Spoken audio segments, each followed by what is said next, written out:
Yeah.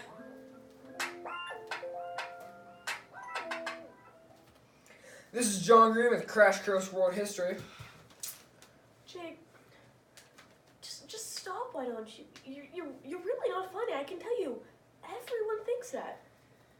Are you kidding me? No one here thinks you're funny. Alright, well. Do you Rich think he's funny? Unless it happens in Alright, started by impression. Fine, I'll do it right. Well, this is Jake, Sophia, and Jay Rich. Today we will be talking about World War I.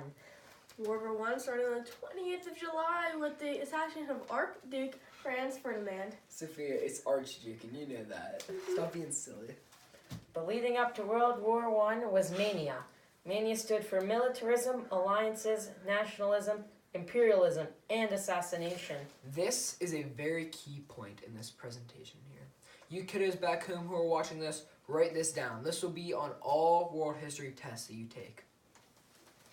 But, anyway, militarism was the countries arming themselves and moving troops to a more offensive position. Map time. Like Russia moving their forces to the borders before the start of World War I. Alliances. That was the alliance system, such as England and Belgium had an alliance, but we'll get to that all much later. It's very key. Nationalism was the idea that your country and your people were the best, and the other countries did not compare. Like how Jake thinks America is the best. Jake doesn't think America's the best. Jake knows America's best. Because of freedom. Everybody wants freedom. Imperialism is the spread of a country's influence through military force and diplomacy. An example of this would be, well, America, but in the Middle East. Assassination was the assassination of Austria's Prime Minister Franz Ferdinand by Serbia. The final straw was the assassination. This led to Germany and Austria declaring war on Serbia. Russia, who had an alliance with Serbia, then declared war on Germany and Austria. Don't forget, Jacob, the reason that Germany declared war was due to the alliance system. When Germany and Austria had an alliance, and the Kaiser and the Archduke were friends. Great, Sophia. Now you have me saying it. Terrible. And France. They were declared war on Germany because of the alliance with Russia. So basically, the war started by Serbia, but Germany paid for it. Well, no wonder not many historians talk about it. Yeah, no one wants to. Yeah, I didn't think so. Anyway, to quickly knock out France, Germany went through Belgium to get to France. This was called Blitzkrieg. The Blitzkrieg was successful, but there was one huge problem. What could that problem be? Oh! England? That's correct. Prior to World War I, England had problems with Germany because Germany was getting big and England did not want any competition. Also, there was the Boer War, where England was fighting a small African city, or a small African tribe, and they lost, which this made Germany made fun of England, and, no one wants to get made fun of. So, England got mad. Okay, well, England and Belgium were allies. Then England declared war on Germany because they attacked Belgium, which led to the Triple Entente. The Triple Entente was the allies: England, Russia, and France. Do not forget about the Triple Alliance, the central powers of Germany, Austria, and Italy. I mean, yeah, that's all cool, but when does the greatest country in the whole world join the war? America. Love it. I'm really sorry to do this to you, but your whole America thing is kind of wrong. America enters the war on April 6th in 1917. What? 1917? Yeah, and only due to two things. One, the sinking of their ship called Delfina, and the two, the Zimmermann telegram. 1917? Yeah. That's awful. Well, anyway, the Zimmermann telegram was when Germany played itself by sending a telegram to Mexico to attack America. Too bad it never got to America. Because the U.S., they took that telegram and they got it. So then they were very angry at Germany.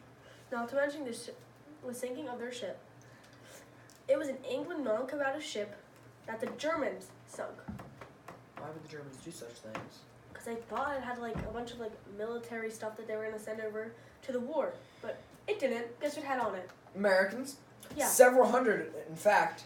This made the American people very upset with Germany. Do you blame them? I mean, no. Do you blame them? I don't. This made America join the war. So now with America, France, England, and Russia, the Allies won easily, right guys? Where are you getting this from? Wikipedia? You're so No. wrong. You're so wrong. Very wrong. Terrible. Russia exited the war due to Hitler adding a special ingredient called Lenin. But don't worry, Italy eventually left Germany and Austria. Terrible. Lenin took over the provisional government in the October Revolution. He promised to take them out of the war and feed them because during this time, Russia was having a lot of problems with losing many people in the war, and people who were left in Russia were being starved. No one wants to be starved or killed. So, if you're being starved and killed and you're the government, you're doing something wrong. Hitler knew that if you placed the exiled Lenin back in the Russian territory, he would quickly climb to power and take them out of the war. The Kaiser was very smart about this and definitely helped Germany last longer. Alright. So, when, greatest country in the world, America entered the war, kicked Germany out of France. Imagine that. America. When Germany started to lose, the Kaiser decided it was best for him to leave the throne, and he advocated leaving the Weimar Republic in charge. What a sissy. Terrible. When Germany was kicked out of France, they had to decide to let the war last longer and have the homeland of Germany get destroyed, or sue for peace. The Weimar Republic decided it was best to take Germany out of the war and sue for peace.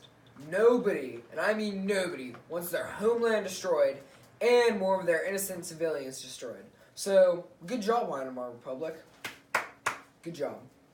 This led to the surrender of Germany and the Treaty of Versailles. The Treaty of Versailles basically was the war guilt clause that made Germany pay for everything. It was terrible. What article was that? What number was it? 231. There we go, Article 231. Then the Treaty of Versailles led to World War II, but we're going to cover that one on our next episode. If you like this, like and subscribe to the channel. We're coming at you with more war history reports later today.